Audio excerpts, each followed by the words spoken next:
Sonia Mabrouk, Sébastien Lecornu, ministre auprès de la ministre de la Cohésion des Territoires et des Relations avec les collectivités territoriales. Bonjour Sébastien Lecornu. Bonjour. La mosquée de Bayonne visée par des tirs qui ont fait 2 blessés dont un grave. Diriez-vous comme certains que le débat actuel autour du voile des musulmans est en train d'alimenter la haine dans notre pays ?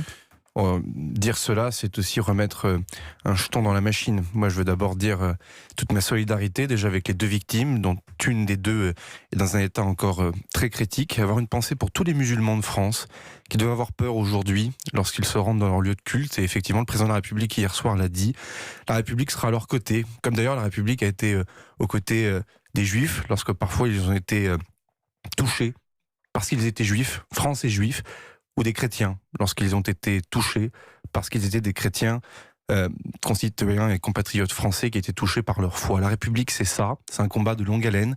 Ça appelle beaucoup de calme, beaucoup de sérénité, beaucoup de fermeté aussi. Le ministre de l'Intérieur sera ce matin à Bayonne en tant que ministre des cultes. J'imagine aussi qu'il dira des choses fortes sur la protection des lieux de culte. On doit garantir cette liberté de croire ou de ne pas croire et de pratiquer son culte. Ensuite, l'autorité judiciaire devra qualifier les faits et devra bien sûr faire en sorte que la justice passe. Bien sûr, mais vous dites calme. Je repose ma question sur le climat actuel autour du voile des musulmans. Certains parlent effectivement de dérives ou de phrases finalement qui n'ont plus de garde-fou. Est-ce que c'est le cas ? Ce sont des dossiers, des sujets qui sont complexes, difficiles, qui interrogent ce qu'est la communauté nationale, ce qui interroge aussi la foi de chacun. Et je crois que le président de la République a raison de dissocier les sujets. Vous avez d'un côté la radicalisation de groupes ou individuels, et bien souvent individuels, qui d'ailleurs parfois et bien souvent n'a rien à voir avec la religion. On le voit bien avec celles et ceux qui passent à l'acte ou qui se sont rendus en Syrie. On a là des personnes qui sont parfois dans des situations de déséquilibre personnel profond. Bref, on pourra rentrer dans le détail. Donc la radicalisation appelle cette société de vigilance. Je m'y emploie d'ailleurs moi-même en tant que ministre en charge des collectivités territoriales. J'étais le premier président de conseil départemental en France à lancer un groupe de veille sur la radicalisation, puisque mon département malheureusement avait été touché par un individu désormais tristement célèbre en la personne de Maxime Auchard. Ensuite, vous avez les questions, on y reviendra j'imagine dans un instant, sur le communautarisme politique, c'est-à-dire en clair, celles et ceux qui nient l'existence même d'une communauté nationale et qui considèrent qu'une communauté religieuse peut porter un projet politique plus fort que la République. Et ensuite, il y a les questions de laïcité entendue au sens loi 1905 du terme, c'est-à-dire la part de neutralité, la part de police du culte et d'organisation du culte. Le président de la République a reçu hier un certain nombre de représentants du culte musulman. Et je pense qu'Emmanuel Macron, et je ne le dis pas parce que je suis son ministre, mais ce sont des sujets qui m'ont toujours beaucoup bouleversé et mobilisé dans mon engagement politique. Vous faites la part des choses et vous les évoquez ce matin, Sébastien Lecornu, de manière calme et sereine. Toutefois, est-ce qu'il ne faut pas attendre... La question n'est pas seulement un grand discours d'Emmanuel Macron, mais une prise de parole, pas seulement des bouts d'interview clairs sur ces sujets une fois pour toutes. Et tout comme je pense qu'il ne faut pas de bout de proposition de loi, et je le dis à mes amis sénateurs, notamment au président Vous parlez de la proposition de loi aujourd'hui qui interdirait le port du voile pour les accompagnatrices scolaires. Quelques instants sur Europe 1. Je ne crois pas non plus qu'on puisse commencer à toucher à la loi 1905 ou à ses compléments. On l'a bien vu avec la loi de 2003, la loi etc. On pourra là aussi y revenir, avec un fait divers dans un conseil régional, suivi d'une interview dans le journal du dimanche, suivi d'une proposition de loi au Sénat. Vous parlez de Jacques Chirac à l'instant, je m'en faisais la remarque. Rappelez-vous 2003, commission Stasi, 6 mois de boulot, plus d'une centaine de personnes auditionnées. Pourquoi ça avait fonctionné, cette réforme sur les ports de signes religieux ostentatoires ou ostensibles à l'école? Parce qu'il y avait eu un travail de recherche, de consensus et de concorde. Depuis, la France a subi de terribles chocs, des chocs très importants. Ne faut-il pas justement adapter, j'allais dire, notre mentalité, notre législation à ce que nous avons subi et aux menaces auxquelles nous faisons face? Je le dis à dessein avec prudence, pensez-vous que ces chocs ont un lien avec le voile? Je pense que la question de la radicalisation d'un côté, qui d'ailleurs trouve un écho en matière d'ordre public, de sécurité publique et de sécurité intérieure, on l'a vu encore malheureusement avec la préfecture de police de Paris il y a quelques semaines, doit appeler toute notre mobilisation. Emmanuel Macron a raison de parler de société de vigilance, parce que cette vigilance, elle concerne tout à chacun. Les radicalisations parfois sont dissimulées, elles se font parfois uniquement en lien avec des sites internet, c'est très compliqué, il y a des stratégies de dissimulation réelles. Moi, quand je présidais le conseil départemental de l'Eure, j'étais confronté avec des jeunes filles qui étaient à l'aide sociale à l'enfance, qui du jour au lendemain commençaient à avoir des comportements qui étaient pour le moins suspects.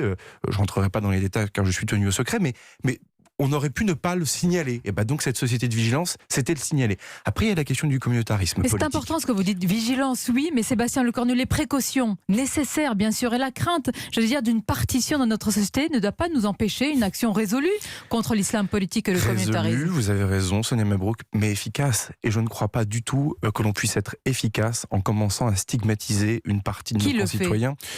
En fait, tout le monde est personne. C'est-à-dire qu'à force de prendre des mots pour des idées, de tout mélanger, et Emmanuel Macron, avec patience, je dois bien l'avouer, mais c'est normal, c'est le président de la République, essaie de redécouper ce débat en 3 parties, parce qu'il peut y avoir des liens entre ces 3 parties, mais au fond, ce sont des réponses qui sont différentes. La radicalisation, c'est une réponse autant sécuritaire que de psychiatrie d'ailleurs publique, que de vigilance des collectivités territoriales, des travailleurs sociaux, peut-être même d'ailleurs de chacun de nos concitoyens.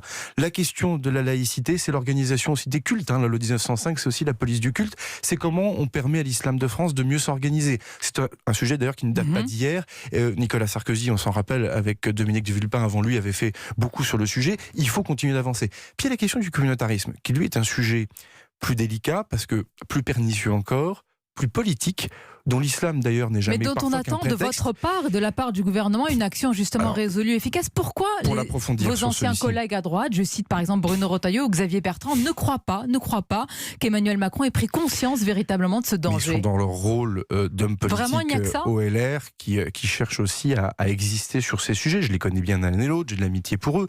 Enfin, vous savez, je viens des Républicains, je sais aussi que parfois le concours l'épine de l'idée la plus ferme, la plus dure en la matière. Regardez comment les candidats à la primaire de la droite et du centre sont parfois un peu ridiculisés à l'époque sur le Burkini. Il n'y a pas de bonnes idées à prendre justement de la part de ces élus. Aujourd'hui, ça paraît loin, ces polémiques sur le Burkini, plus personne n'en parle aujourd'hui. Et vous voyez bien que parfois ces emballements médiatiques et politiques ne sont pas toujours à notre honneur, médias comme politiques, parce qu'on ne met pas de calme dans cette affaire. Le communautarisme doit être un combat prioritaire. En tant que ministre des collectivités territoriales, d'ailleurs, je ferai des propositions au président de la République, puisqu'il a annoncé que dans un temps prochain, il prendrait la parole sur le sujet. Vous ferez des propositions avec les élus, j'imagine, avec le concours des élus, des maires, on le rappelle, qui sont quand même l'un des maillons importants et de vigie par rapport à ces questions. D'une part, et d'autre part, des élections municipales sont à venir, et nous pouvons peut-être redouter, sans se faire peur, sans agiter les peurs ou les craintes, qu'ici ou là, effectivement, un certain nombre de personnalités, pas tant de listes d'ailleurs, puisque c'est compliqué d'aller détecter une liste dite communautaire. En revanche, que des candidats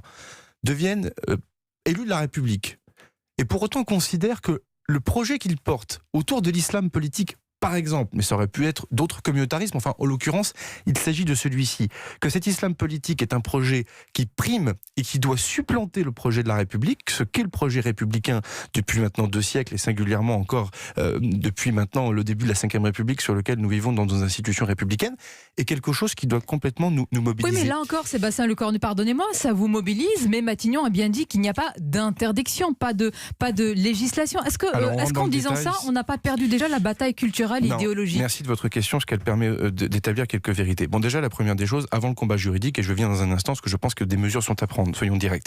Néanmoins, il y a quand même un combat politique. Si vous voulez, j'ai 33 ans, j'ai été élu maire il y a maintenant pratiquement 6 ans. J'ai du mal à considérer que celles et ceux qui sont communautaristes ont vocation, et par définition, ont vocation à être majoritaires. Donc déjà, je ne désespère pas de les battre à la loyale, de les battre démocratiquement.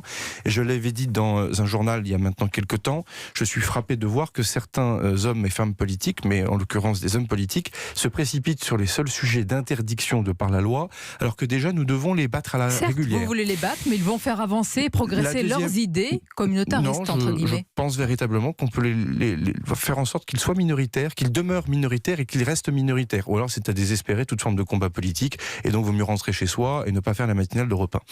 Ensuite, vous avez effectivement le combat juridique. Celui-là doit être mené. Il y a 2 types de combats. Il y a le combat avant l'élection et le combat après l'élection. Et pardon d'être sérieux sur ces sujets, comme nous ne sommes pas là pour faire de la politique politicienne, nous sommes en responsabilité, il nous faut être sérieux et que nos concitoyens qui écoutent Europe 1 ce matin soient conscients de ce que ça veut dire.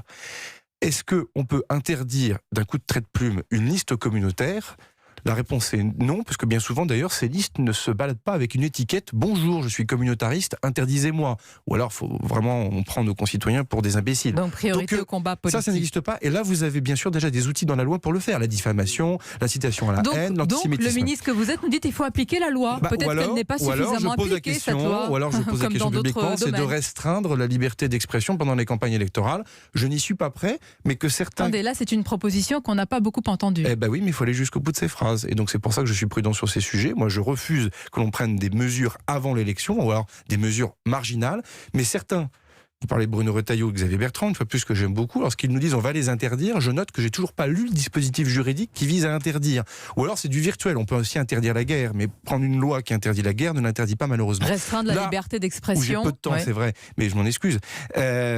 Ensuite, malgré tout, il y a des mesures à prendre une fois l'élection passée. Un maire qui détournerait ses pouvoirs de police.